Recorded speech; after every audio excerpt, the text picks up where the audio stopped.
আমি কিছু কিছু আমল দেখলে হাসিও লাগে, আবার রাগও হয়, মাথা গরম হয়ে যায়। একটা বয়স্ক মহিলা খালা হালুয়া করছে। খালা কি ব্যাপার হালুয়া করছে আজকে? বলছে চি চি চি চি তোমার মা করিনি। আমার মা করিনি।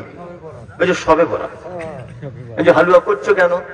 বলছি তুমি তো সেই মমতাজুল ইসলাম। বলছে হ্যাঁ খালা মমতাজুল ইসলাম। তুমি তো বিয়াদব নবীর দুশমন। কেন নবী? তুমি তো আহলে হাদিস। আমি আহলে হাদিস। তুমি তো ইহুদির টাকা খাও, তুমি ইহুদিদের টাকা খাও, তোমরা নবী প্রেম আর বুঝবে কি? তোমরা আবু জেহেলের লোক। বললাম বুঝলেন না, খুব ছোট বড় করে বলছে। আমি খালা তুমি বলো না হালুয়াটা করছো কেন? তো বলছে তুমি জানো না আল্লাহ নবী দাঁত ভেঙে দিয়েছিল, আল্লাহ নবী শক্ত জিনিস খেতে পারেনি, নরম জিনিস খেয়েছে, সেই উদ্দেশ্য করে হালুয়া করেছে, আমরা আজকে নরম জিনিস খাবো। এটা হচ্ছে খালার উদ্দেশ্য। আচ্ছা এবারে বলছি শবে বরাত কোন তারিখে হালুয়া করে? শাবান মাসের 15 তারিখে, তাই না? 15 তারিখে শাবান মাসে খালা হালুয়া করছে নবীর দাঁত ভেঙেছে বলে, তাই তো? তাহলে শাবান মাস শেষ হতে এখনো বাকি কতদিন? 15 দিন। তাহলে শাবান মাসের দিকে 15 দিন। শাবানের পরের মাসটার নাম রমজান, তাই তো? রমজান। রমজানের 1 মাস, তাহলে শাবানের 15 আর রমজানের 1 মাস হলো 1.5 মাস। রমজানের পরের মাসটার নাম কি? শাওয়াল, যে মাসে ঈদ হয়। শাওয়ালের 7 তারিখে উহুদের মাঠে তীরের আঘাতে নবীজির দাঁত ভেঙেছে। আর এক খালা শয়তান নবীর দাঁত ভাঙার প্রায় 1 মাস 25 দিন আগে হালুয়া করে বসে আছে। মানে শয়তানের শয়তানে যে ডেটে হালুয়া করেছে এখনো পর্যন্ত দাঁত ভাঙতে টাইম আছে প্রায় 2 মাসের কাছাকাছি। তার মানে এত বড় শয়তান, এ নবীর পাক্কা দুশমন, ও চাইছে দাঁত ভাঙে। কি বলছি বুঝতে পারছেন না? এইগুলো কি 2024 সালে হুজুররা বোঝে না? সমাজের সব থেকে বড় বিপদ, সাধারণ মানুষকে ঘোরানো যাচ্ছে, হুজুরকে ঘোরানো যায় না। কি বললাম বুঝলি? একটা মসজিদের ইমামকে যদি একটু ঘুরিয়ে দেওয়া যায়, আরো 5 জন মুসল্লি তো ঘোরার চান্স আছে, সবার আছে, কিন্তু হুজুরের ঘোরার চান্স নেই। হুজুরের যে মালের ব্যাপার আছে সহজে ছাড়ে। বলছে হুজুর দোকান করেছি। বলছে তাহলে কি করতে হবে? বলছে বেচাকেনা একটু কম। বলছে ঠিক আছে তাবিজ দিয়ে দিচ্ছি।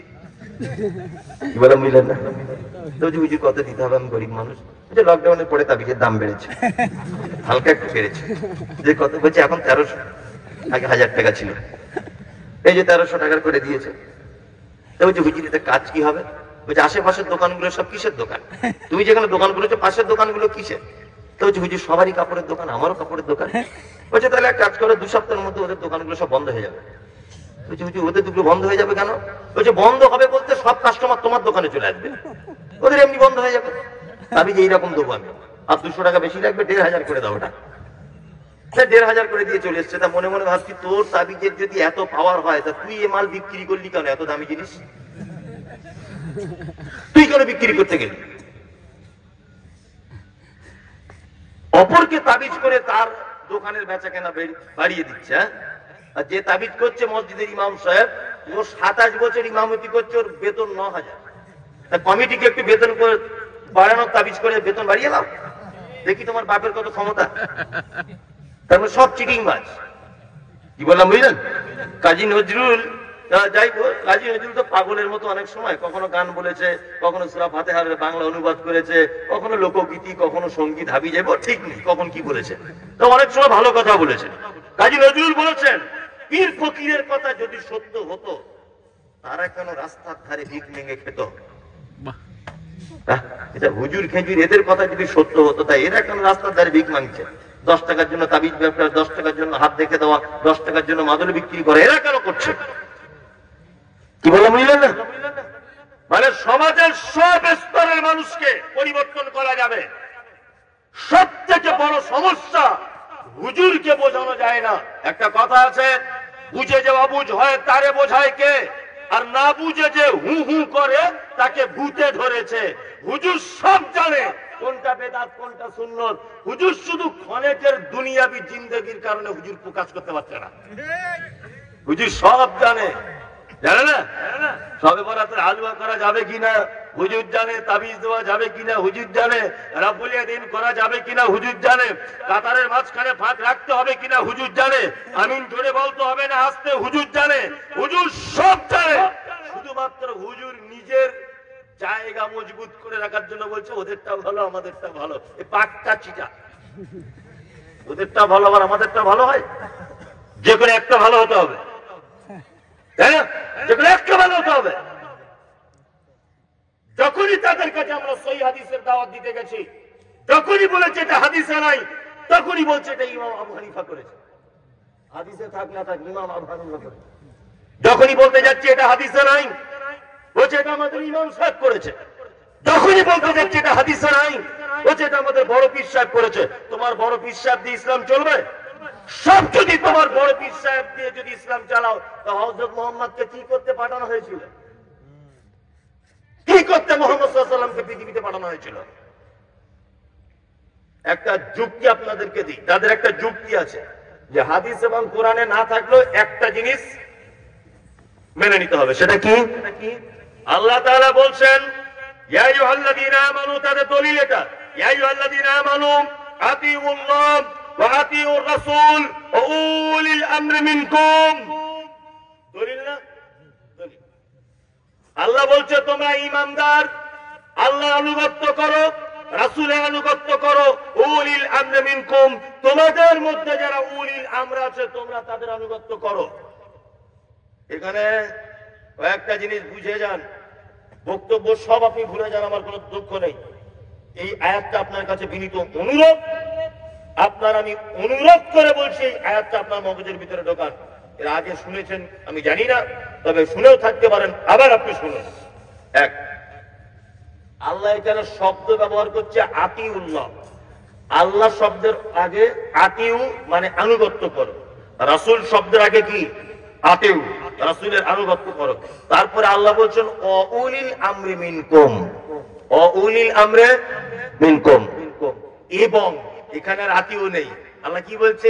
এবং, এবং আল্লাহ এবং তার রাসূলের কাছ থেকে কোন সমস্যার সমাধান যদি তোমরা করতে না পারো, দ্বিধা দ্বন্দ্বে যদি থেকে যাও, তাহলে তোমরা তোমাদের উলিল আমর যারা তাদের কাছে যাও সমস্যা নিতে। তাদের কাছে যদি সমস্যা না মেটে, ফাইন তানাযাতুম ফি শাইইন ফারদ্দু ইলাল্লাহি ওয়া রাসূল, তোমরা আল্লাহ এবং তার রাসূলের দিকে প্রত্যাবর্তন করো, এটাই তোমাদের জন্য কল্যাণ। এইবার একটা কথা বলি, এখানে যুক্তিপূর্ণ কথা, খুব ভালো করে বুঝবেন। এক, পবিত্র আল কোরআনে উলিল আমরি মিনকুম, উলি শব্দটা হচ্ছে বহুবচন, বুঝে যাবেন ভালো করে।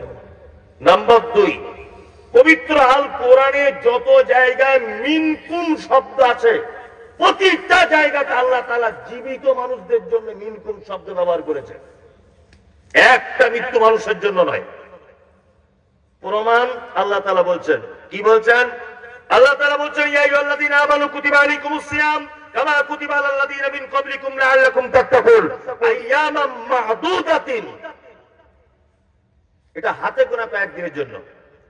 ফামান কানা মিনকুম মারিজান, তোমাদের মধ্যে বর্তমানে রমজান মাসে যারা অসুস্থ, আও আলা সাফারিন, এবং এই মাসে যারা সফর করে, ফাইদ্দাতুম মিন আইয়ামিন উখার, তারা যেন এই দিনগুলো বাকি অন্য দিনে যেন পূরণ করে দেয়। আল্লাহ বলছেন কি? ওমান কানা মিনকুম মারিজান, তোমাদের মধ্যে বর্তমানে যারা অসুস্থ। আচ্ছা বলুন তো, আল্লাহ মরা মানুষকে অসুস্থ বোঝাচ্ছেন না যারা জীবিত আছে তাদের? রমজান মাসের ভিতরে বোঝাচ্ছেন না রমজান মাসের বাইরে? ভিতরে, তাই না? তার মানে বোঝা যায় আল্লাহ তাআলা বলছেন উলিল আমরি মিনকুম, তোমাদের ভিতরে বর্তমানে যারা উলিল আম ধর্মীয় নেতা, তোমরা তাদের কাছে ইসলাম জানতে যাও। তোমার হুজুর যার তুমি দলিল পেশ করছো, সে তো মারা গেছে 150 বছর আগে, সে করে গিয়েছে বলে তুমি দলিল পেশ করছো কেন? সে বেঁচে আছে? সে বেঁচে আছে? তুমি কেন বলছো বিড়ি খাওয়া মকরু? কে বলেছে? না 70 বছর আগে আমার বড় পীর সাহেব বলে গেছে। তোমার বড় পীর বেঁচে আছে?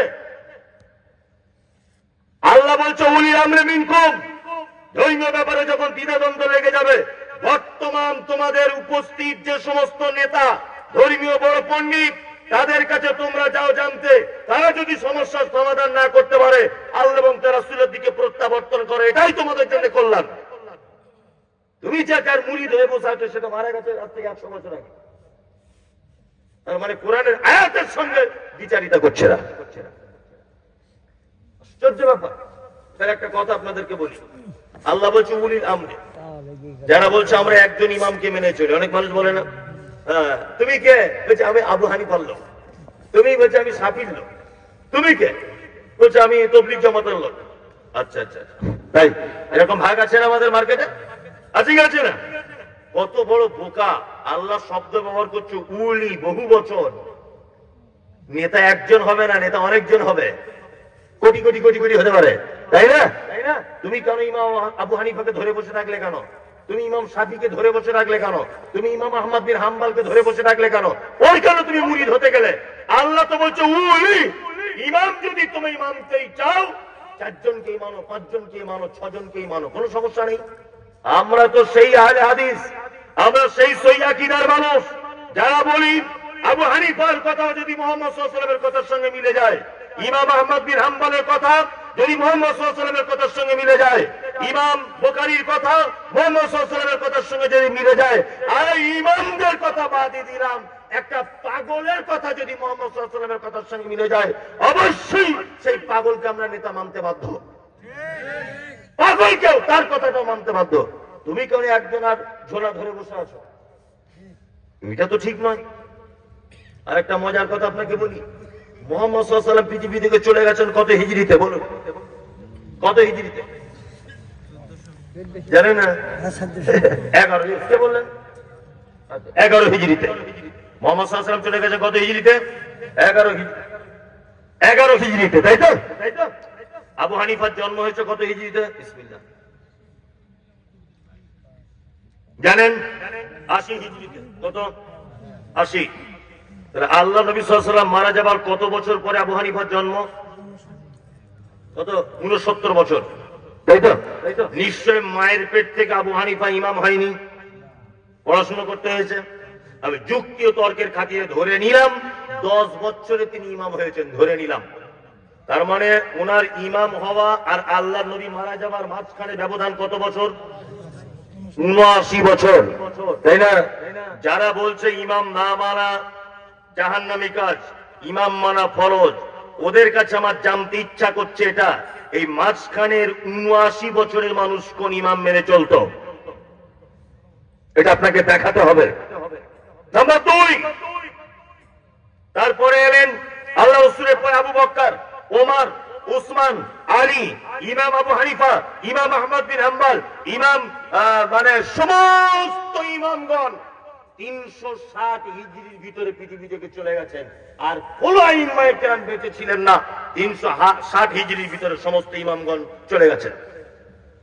তখনও কোনো মাযহাব হয়নি। তারও 150 বছর পরে মাযহাবের জন্ম হয়েছে। তার মানে মুহাম্মদ সাল্লাল্লাহু আলাইহি ওয়াসাল্লাম পৃথিবী থেকে চলে যাবার 450 বছর পরে মাযহাবের জন্ম হয়েছে। তাহলে মাযহাবের জন্ম হয়েছে তখন থেকে তুমি বলছো আমি আবু হানিফার লোক, তাহলে এই 450 বছরের লোকগুলো যাবে কোথায়? কোথায় যাবে? এগুলো বুঝতে হবে না? ইসলামিক ইতিহাসগুলো পড়তে হবে না? শুধু আমি এই দল করি আর ওই করি, ভাই সাথে পাগড়ি বেঁধে ঘুরি, সারা জীবন এই করবেন? একটু খুলে দেখবেন না যেটা কি? আশ্চর্য ব্যাপার, আমাদেরকে এমন বোকা বানিয়ে দিয়ে রেখেছে, বোকা।